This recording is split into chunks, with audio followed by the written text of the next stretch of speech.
Ahí. Hola amigos, muy buenas noches. Para mí nuevamente un placer estar con ustedes, responder sus preguntas, pero previamente quiero compartir que las he leído muchas, las innumerables preguntas, no solo para el día de hoy, sino durante toda la semana.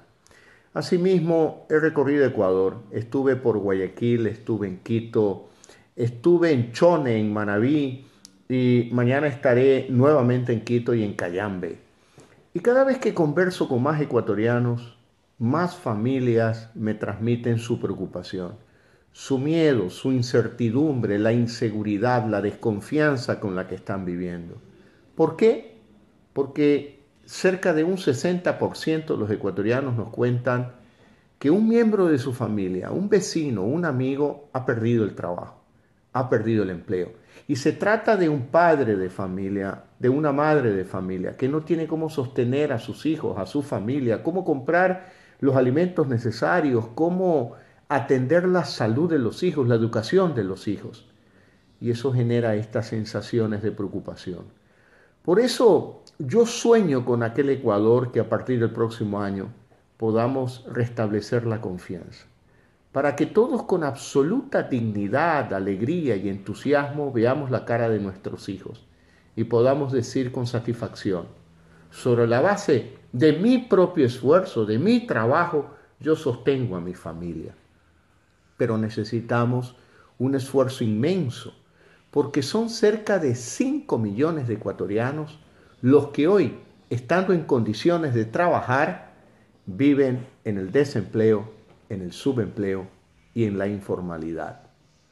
En los últimos 2 años, 300.000 nuevas familias ecuatorianas integradas por 4 miembros en promedio han dejado de tener ingresos por un monto equivalente o superior a la canasta básica familiar. ¿Esto qué quiere decir? 1.200.000 ecuatorianos que hoy viven en condiciones inferiores a lo que se requiere como mínimo para comprar la canasta básica familiar.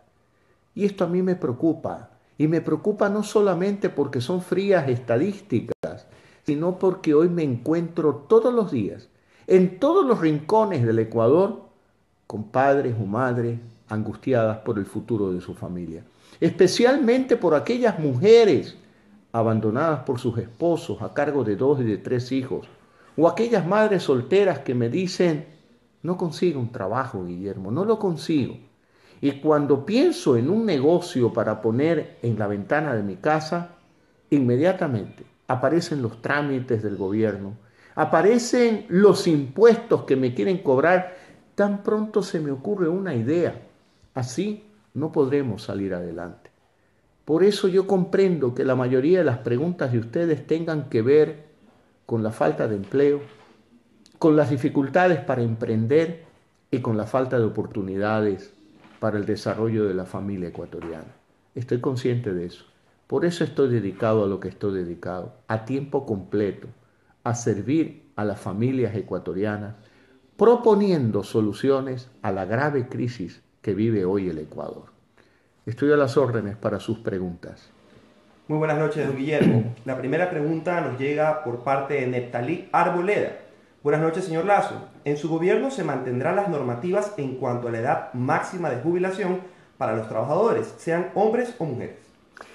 Neptalí, mucho gusto. Lo que más haremos es proteger a los jubilados ecuatorianos. Y para proteger no solo a los jubilados, sino a aquellos que se van a jubilar en el futuro, nos vamos a preocupar de cubrir aquel déficit que tiene la seguridad social ecuatoriana. Muchos expertos hablan de una suma cercana a los 50.000 millones de dólares. Tenemos que empezar a trabajar porque independientemente de la edad a la que te jubiles, no hay recursos para cubrir tu jubilación. Y tenemos que ser responsables. Hay que trabajar desde ahora para cubrir ese déficit que pone en riesgo la tranquilidad y la paz de los trabajadores ecuatorianos. La siguiente pregunta es de Mary Gómez y es la siguiente. ¿Cómo quedaremos los radiodifusores, señor Lazo? Tanto problema con las emisoras, tantos años en el medio. Mira, Mary, el gran problema hoy es que el gobierno, a pocos meses de terminar su mandato, inicia un proceso de concesión de frecuencias. Si ese proceso no es limpio, porque lo vamos a revisar, daremos marcha atrás a esa asignación de frecuencias que muy seguramente estarán tratando de hacerlo con los amigos del gobierno. No, definitivamente que no, no lo vamos a permitir. El proceso tiene que ser un proceso transparente que garantice la libertad de expresión y la independencia de los medios de comunicación. La siguiente pregunta es de Wilson Javier Díaz Meresi. Buenas noches, don Guillermo. Saludos. Mi pregunta es, ¿qué va a hacer con la crisis petrolera que vive el oriente ecuatoriano, que algunos estamos desempleados por culpa de esto? Muchos saludos también para ti, Wilson. Lo que tenemos que hacer es trabajar para bajar el costo de producción de un barril de petróleo y, por otro lado, dentro de las mismas fronteras petroleras del Ecuador, incrementar la producción petrolera, que hoy está en 200 millones de barriles de petróleo, a no menos de 400 millones en 4 años de gobierno. Eso es posible, eso es posible. Yo ya estoy trabajando con algunas empresas especializadas en el tema para poder impulsar una vigorosa inversión en el sector petrolero y devolver a la Amazonía esas grandes oportunidades de comercio, aquel comercio y aquella actividad económica dependiente de la actividad petrolera. César Gálate pregunta, hable por favor sobre los derechos laborales. ¿Cuál es su propuesta? ¿Y qué prefiere el progreso de la clase empresaria o del obrero? Mira, yo lo que deseo es el progreso de todos los ecuatorianos. No es cuestión de escoger a unos y relegar a otros. Hay que impulsar a toda la sociedad ecuatoriana. Y en el caso de los trabajadores, lo que yo quiero es que el costo de la vida baje para que te alcance tu salario. De eso se trata, de ser lo más eficiente para que la moneda sea una moneda que te permita comprar más. Y por otro lado, hay 5 millones de ecuatorianos, dentro de los cuales la mayoría son mujeres, mujeres abandonadas por sus esposos, que viven de un cachuelo diario. Cuando hay, comen; cuando no hay, no comen. Con ingresos más o menos alrededor de 50 y 30 dólares mensuales. Tenemos que trabajar para crear oportunidades para todos ellos, para que puedan ganar al menos lo que cuesta la canasta básica familiar. La siguiente pregunta es de Redes Unidas. Señor Lazo, ¿usted permitiría el ingreso a la banca multinacional como el Banco Santander para invertir en el Ecuador? Pero por supuesto que sí, de eso se trata. Si queremos ver más bajas tasas de interés, queremos ver más liquidez en el mercado, si queremos ver más competencia bancaria con mejores productos, a más, es necesario crear confianza. Y para crear confianza en economía necesitamos un cambio político, ya que si en 10 años el correísmo no pudo ni crear empleo, ni estimular la inversión extranjera en el Ecuador trayendo bancos internacionales, imagínate tú, no lo va a poder hacer en los próximos 4 años. Esas son tareas pendientes. Por eso todos los ecuatorianos queremos un cambio. Ana Carolina Navarrete Borja pregunta, saludos don Guillermo, ¿cómo se va a manejar el tema de la salud pública en el Ecuador? ¿Qué hará con las deudas del gobierno con clínicas privadas? Ana, el problema es muy serio. El problema es muy serio y tenemos que analizarlo en varios niveles. En primer lugar, los servicios de salud primario, de atención primaria en los centros de salud pública no tienen medicinas. No hay medicinas. Tienes un problema en la garganta y te dan paracetamol. Tienes un problema en el estómago y te dan paracetamol. Te duele la cabeza y paracetamol. Tienes problemas más graves y serios de salud y te dan paracetamol. Sin embargo, este gobierno correísta usó el dinero para comprar 2 aviones de lujo para el presidente de la República. En nuestro gobierno vamos a vender esos aviones para con ese dinero iniciar un proceso de modernización y de provisión de medicinas a todos los centros y dispensarios médicos públicos del Ecuador. Por otro lado, hay un déficit de 8.000 camas en clínicas y hospitales. Por eso conoces las historias de que te dan cita para después de 2 meses, o la triste historia de que familias pobres del Ecuador llevan a sus enfermos y los hacen esperar en las veredas, a las afueras de las clínicas, porque no hay suficientes camas. En nuestro gobierno vamos a impulsar una ley de zona franca de salud para liberalizar del pago de impuestos a la renta toda nueva inversión en nuevas clínicas y en nuevos hospitales. y también para liberalizar del pago de impuestos a la renta a todas aquellas personas, médicos y enfermeras que trabajen en esos nuevos establecimientos de salud. Porque estoy de acuerdo, estoy seguro que tú vas a estar de acuerdo conmigo en que más importante es la salud de los ciudadanos a que el gobierno tenga dinero en sus bolsillos. La siguiente pregunta es de Pato Lavanda. Dice, señor Lazo, una pregunta. ¿Cómo quedará el sistema judicial respecto a las unidades judiciales por cuanto es un modelo colapsado y la justicia está más lenta que nunca y con personal en la función judicial que no sabe ni cómo hacer un oficio y para despachar los procesos se demoran hasta 90 días en un escrito? Pato, vamos a suscribir un convenio con la ONU para que la ONU regrese al Ecuador, que ya estuvo en el año 2006, para que ellos nos brinden asesoría técnica a efectos de toda la reestructuración de la justicia, para que esa justicia sea independiente, para que a ti no te quede duda de que es una justicia independiente y eficiente además. Yo no quiero la Corte de Lazo como hoy existe la Corte de Correa. Eso sería un gran fracaso para un demócrata como yo. Por eso quiero que llegue la ONU para que de manera técnica e independiente, sin que metan la mano los políticos, las uñas de los políticos, podamos reestructurar la justicia y a cada ciudadano no le quede duda de que esa justicia le pertenece a todos ustedes y no a un proyecto político en particular. Carlos Martínez pregunta, señor Lazo, ¿qué piensa hacer con las empresas públicas de CNT, TAME y Banco del Pacífico? Mira, yo creo que hay que definir exactamente los límites del Estado. ¿Para qué queremos al gobierno?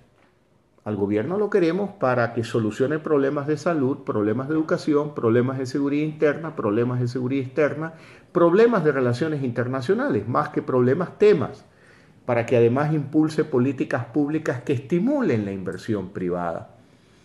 Yo creo que si queremos bancos internacionales en economía ecuatoriana, un banco como el Banco del Pacífico muy bien puede ser vendido a inversionistas internacionales. TAME es una empresa pública que genera pérdidas. Yo me pregunto, ¿tú estás dispuesto a trabajar de sol a sol para pagar impuestos para que ese dinero luego se desperdicie en una empresa pública? Definitivamente que no. Por lo tanto, ese tipo de empresas o las hacemos eficientes o las pasamos al sector privado. Así que trabajaremos para definir ese tamaño de Estado eficiente, fuerte, que sepa dar respuesta a las necesidades fundamentales de los ciudadanos, pero que no ande metiendo las narices en todo tipo de actividad de los ciudadanos.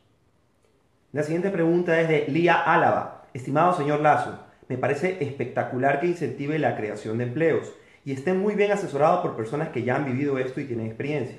Mi pregunta es, cuando las empresas surjan nuevamente, ¿cómo se va a tratar la jubilación patronal? Ya que existieron muchos cambios en este gobierno inestable.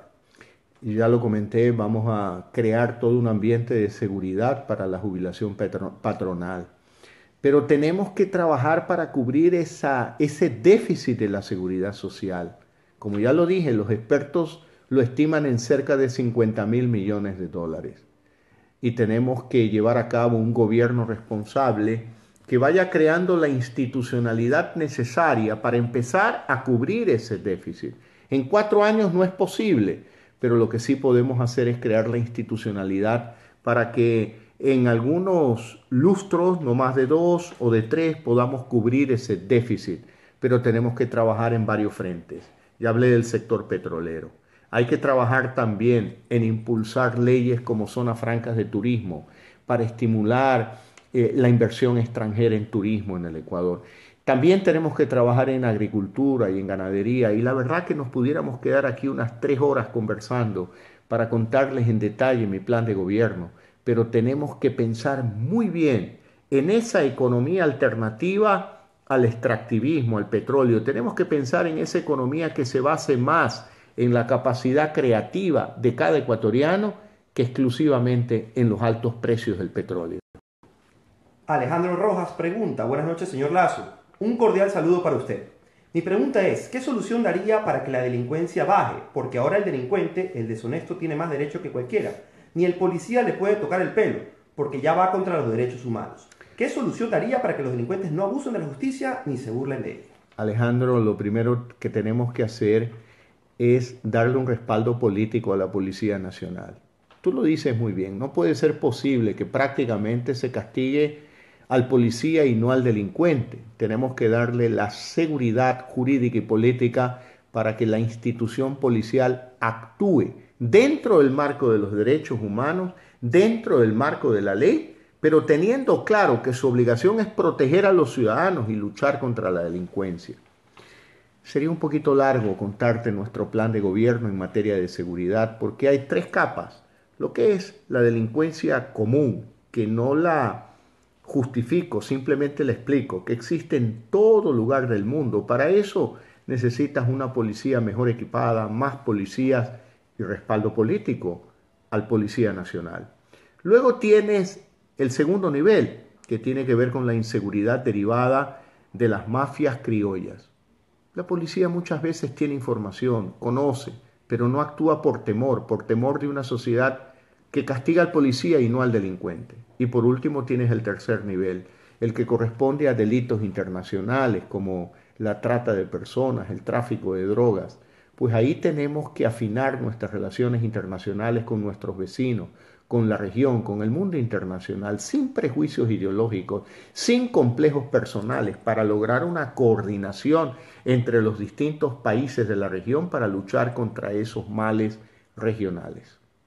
La siguiente pregunta, bueno, no es una pregunta, es un pedido de José Ayala. Y dice, si es presidente, no gaste el dinero en sabatinas, por favor. No te preocupes, José, no vamos a tener sabatinas. Cada sábado los voy a utilizar en un día de trabajo con cada uno de los alcaldes del Ecuador, con cada uno de los prefectos provinciales, con cada uno de los presidentes de juntas parroquiales. ¿Para qué? Para impulsar los programas de desarrollo de las ciudades, de las provincias y de los barrios. Por ejemplo, Quito escogió el metro. Hay que apoyar al alcalde de Quito, al Consejo Metropolitano de Quito, para que lleve a cabo con éxito el proyecto del metro, porque eso va a beneficiar a todos los vecinos de Quito.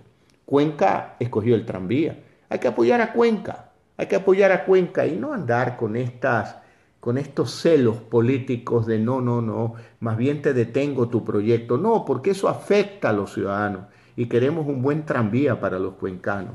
Guayaquil escogió la metrovía y otras alternativas más que están en proceso. Pues apoyaremos también al alcalde de Guayaquil. Independientemente de su bandera política, lo importante es tener claro que todos los ecuatorianos llevamos en el pecho el amarillo, el azul y rojo y que tenemos que trabajar para cada uno de los 16 millones de ecuatorianos. La siguiente pregunta es de Miguel Beltrán. Señor Guillermo, ¿de qué manera está programado el sistema para las cocinas de inducción en 2017 y cuánto costará un cilindro de gas el año que viene? Lo primero que te digo es que vamos a respetar la libre opción de una madre de familia por cocinar en la cocina que ella quiera. Yo no creo que al gobierno le corresponde decir o meterse en la cocina de las madres de familias ecuatorianas para decir en qué cocina cocinar. Lo que sí te garantizo es que en nuestro gobierno no vamos a subir el precio del cilindro de gas, que incluido el transporte cuesta más o menos $2.50 en las distintas regiones del país y que con un cilindro de gas, con una bombona de gas, una familia de cuatro miembros de escasos recursos económicos puede cocinar durante un mes. No es posible que a una familia que no tiene recursos para comprar alimentos, un gobierno lo obligue a comprar una cocina de inducción. ¿De qué formas lo obliga? Haber aumentado en el 100% los impuestos a la importación de cocina de gas es una manera indirecta de querer obligar a comprarte una cocina de inducción. Y que luego tengas que gastar no solo en la cocina, sino en la instalación eléctrica, en nuevas ollas, en nuevos sartenes y pagar una planilla de luz que es mucho más cara que lo que te cuesta hoy un cilindro o una bombona de gas para cocinar durante un mes. Palabra de honor, en nuestro gobierno no vamos a subir el precio del gas de uso doméstico, te lo garantizo. La siguiente pregunta es de Isaac PM y su pregunta es la siguiente, señor Guillermo Lazo, buenas noches. Mi pregunta es, ¿cómo va a mejorar el sector forestal? Además, que este sea sostenible económicamente, socialmente y ambientalmente. Gracias por su respuesta.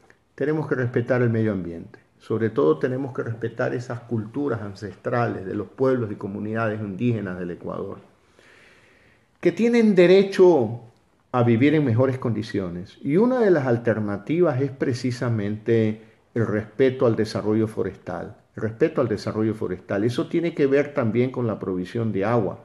Eso tiene que ver con el cuidado, por ejemplo, también de los páramos. Eso tiene que ver con el cuidado de los reservorios naturales de agua. Vamos a trabajar en todos esos frentes porque un desarrollo sostenible y sustentable es un desarrollo que mantiene el equilibrio con la naturaleza, que mantiene el equilibrio con el ser humano. No puede ser una economía que solamente se base en números. Tenemos que llevar a cabo una economía humanista que piense en cada uno de los 16 millones de ecuatorianos. René Hidalgo pregunta, señor Lazo, ¿qué va a pasar con esas empresas que tienen contratos con entidades como el IES y Ministerio de Salud Pública, como prestadoras externas, y el call center del IES en el caso de que usted llegara a ganar? Espero que sea así. Cuente con mi voto. Muchas gracias, muy amable. En primer lugar, el gobierno tiene que ponerse al día con los proveedores del Estado.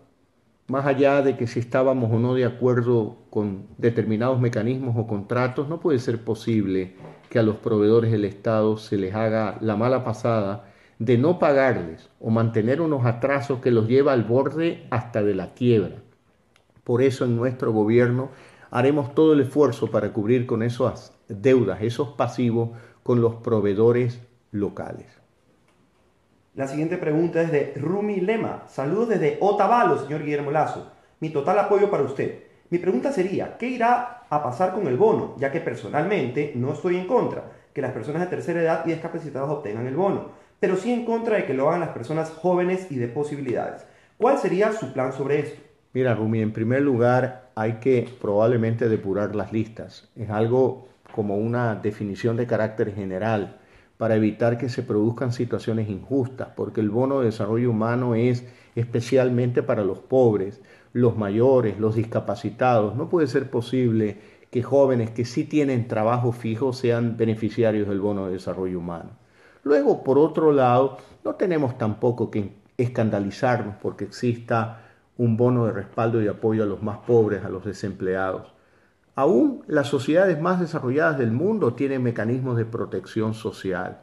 El Ecuador lo tiene que mantener, pero la mejor protección social es una política que estimule la inversión, generadora de empleo productivo, porque en nuestro gobierno lo que trataremos de llevar a cabo es una política donde tú puedas cambiar el bono por un empleo, para que puedas tener mayores ingresos y además sientas esa alegría, ese espíritu, esa gran dignidad de que te vales por ti mismo y no sobre la base de la gratuidad o de la caridad o de simplemente que alguien se conduela de ti. Por eso impulsaremos una política creadora de empleo, pero no vamos a eliminar el bono de desarrollo humano, porque eso es necesario para muchos ecuatorianos que lo necesitan hasta que se incorporen a la fuerza laboral. Tato Arce pregunta, estimado señor Guillermo, sobre los beneficios que tienen los residentes en el exterior cuando regresan a Ecuador, ¿quedarán iguales o mejorarán? Hay que darle una revisada y mejorar las reglas, de esa manera motivar al inmigrante el voto a su favor. Sería importante. Muchas gracias. Mira, más que inclinar el voto a mi favor, que lo agradezco y que obviamente es útil en temas electorales, lo que tenemos que inclinar es políticas públicas que favorezcan a todos los ecuatorianos. Respecto al tema de los migrantes, muchas cosas muy bonitas están ahí escritas, pero cuando tú regresas al Ecuador te pregunto, ¿realmente se cumplen? La respuesta de la gran mayoría es no, no se cumplen. Y sobre todo, cuando vives en el exterior, tienes un arancel que tienes que pagar por cada encomienda que le mandas a tu familia. Ese es el conocido 4x4. En nuestro gobierno lo vamos a eliminar, para que tú te sientas en libertad de enviar a tu familia, a tus seres queridos cuando tú quieras, en el cumpleaños, el Día de la Madre, el Día del Padre, en Navidad, cuando tú quieras, a tu enamorada, a tu tía, a tu abuela, a tu mamá, a tu padre, cualquier encomienda que quieras enviar. Por eso es necesario eliminar el 4x4. La siguiente pregunta es de Cristian II Mendoza Dolberg, futuro presidente de los ecuatorianos. Saludos desde la provincia de Los Ríos, Cantón Vinces. Mi pregunta es, ¿cómo usted ayudaría a los gobiernos locales a optimizar los recursos para obras? Muchas gracias por tu pregunta y por tus buenos deseos. Lo primero que tienes que hacer es apoyar a los gobiernos locales. Muchas veces el apoyo es quedándote callado, no metiendo la nariz donde nadie te ha llamado a que la metas.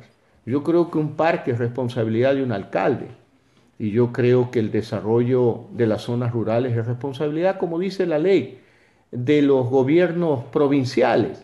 ¿Qué tiene que hacer un buen gobierno? Proveer los recursos para que puedan cumplir con esas funciones. No simplemente decir, no, a ti no te doy esos recursos, pero yo me los quedo porque el parque lo quiero hacer yo. Eso no es labor de un gobierno, eso es labor de un alcalde y en nuestro gobierno respaldaremos a los gobiernos autónomos descentralizados.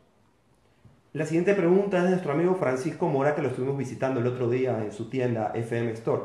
Señor Guillermo Lazo, buenas noches. ¿Qué haremos con los jóvenes que están en el mundo de las drogas? Me preocupa el Ecuador del 2030, cuando esos jóvenes sean mayores.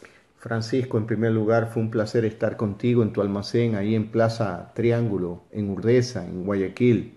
Yo creo que tú eres un ejemplo de emprendedor, sin duda alguna. Con apenas 24 años ya tienes dos locales comerciales, donde yo recomiendo ir, porque la verdad que me impresionó desde cómo están decorados, muy modernos, muy amigables para los clientes, y donde vendes tú desde computadores, carcasas de teléfonos, vendes videojuegos, y hay algo que pude destacar, algo muy, muy importante. Tú atiendes siempre con una sonrisa y eso lo has contagiado a todos quienes trabajan contigo.